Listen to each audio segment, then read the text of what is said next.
New reports showing the U.S. has been sending private messages to Russia, warning Moscow against using nuclear weapons. We're going to talk about that right now. Russia's Vladimir Putin threatening the world on nuclear weaponry. Let's get into the GOP plan and our foreign policy issues with McCaul. He is joining me right now. And Congressman, it's great to have you on the program this morning. No, thanks, Marie. It's great to be on your show in Main Street, America, here outside of Pittsburgh, in a steel plant with real Americans talking about our commitment to America. So tell me about the commitment to America. I want to get into the foreign policy end of it, because should you win the majority, will you become chairman of that committee? Yes, I will. And you know what's exciting, Maria? We're offering an alternative, a more positive vision for America, for a stronger economy, stronger national security, something that we're not seeing today. I mean, you just gave your report on the stock market and how, you know, we're in an inflationary period, possibly in a recession. And from my vantage point on national security issues, it's a very dangerous world right now under President Biden and the Democrats. Just look at the debacle in Afghanistan, you know, what happened there, which led to inviting aggression, because weakness always invites aggression. So Putin invading Ukraine, and now Chairman Xi in China. China's on the march, and they're getting very provocative, and I'm very concerned about what's going to come next there.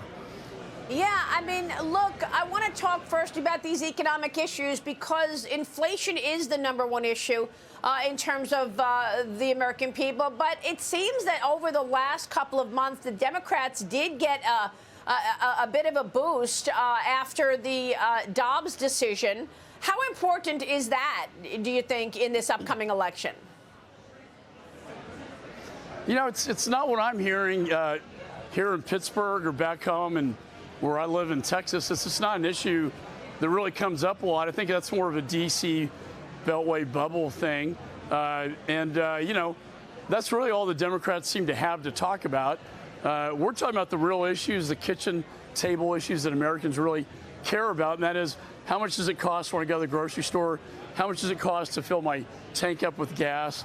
The inflation that's going on. It's very reminiscent, Maria, of 1979 when Jimmy Carter was in the White House, and it really took a Ronald Reagan to rise out of the ashes and change the course of America. And I think that's a very similar point where we are today.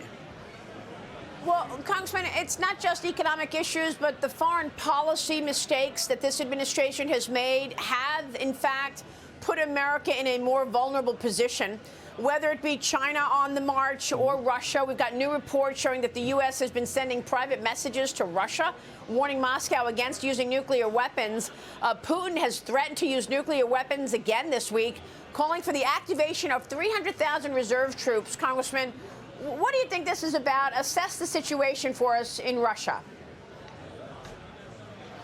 Ukrainians have had a very good counteroffensive, I have to say. But all along, even before the invasion, I was an advocate for putting these weapons before the invasion and putting the better weapons in, the smart weapons in, to defeat the Russians. You know, the administration's been slow walking this, and we finally have the HIMARS in, but we could use the longer range artillery to finish this once and for all. I really applaud the Ukrainians. The administration's been very slow to respond to that. But, you know, the conscription of 300,000 is almost laughable, because he doesn't have the forces trained, and he's actually taking people out of the prisons to fight, to fight against the Ukrainians. So, but, you know, this should have been done a long time ago. And when I met with our ambassador to China in a classified space, he said, if you want to stop and deter China from Taiwan, it's important that Ukraine prevails against Russia.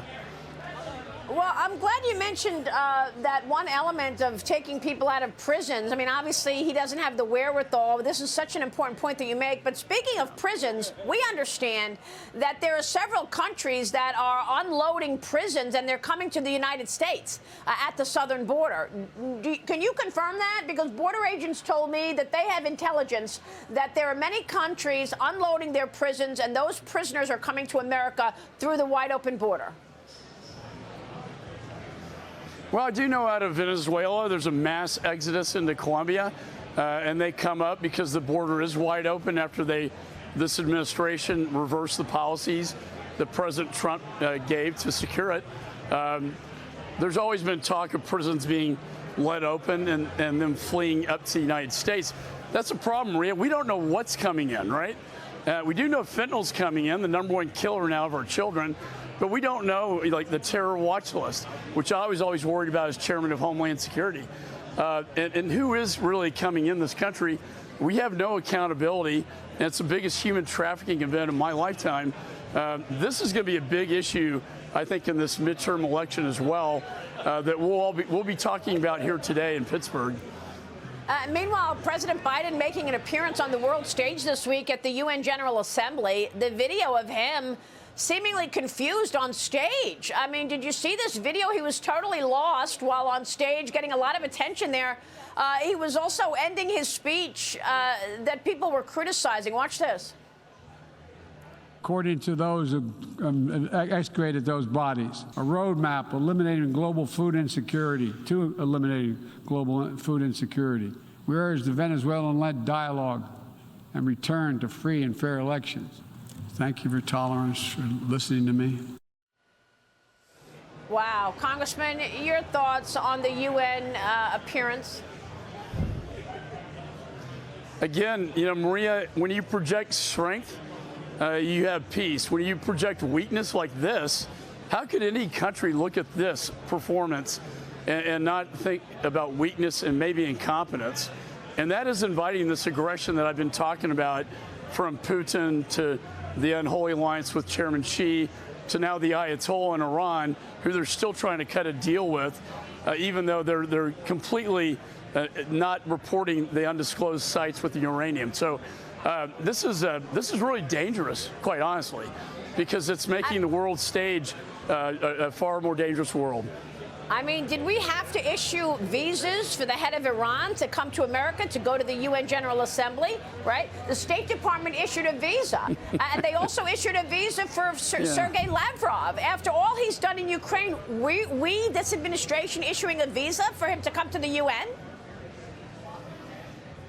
Well, in Iran, just 2 days ago, they took a young woman who had not worn her hijab correctly. Her hair was coming out, threw her against the wall repeatedly and killed her, right? And there are riots in the streets, and yet we're bringing them into New York and having these negotiations with them over the Iran deal.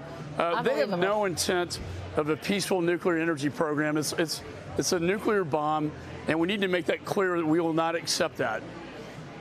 And you're making things clear today with your contract for America. We'll be watching all of that. Congressman, good to see you. Thanks so much. Thanks, Maria. Thanks for having me.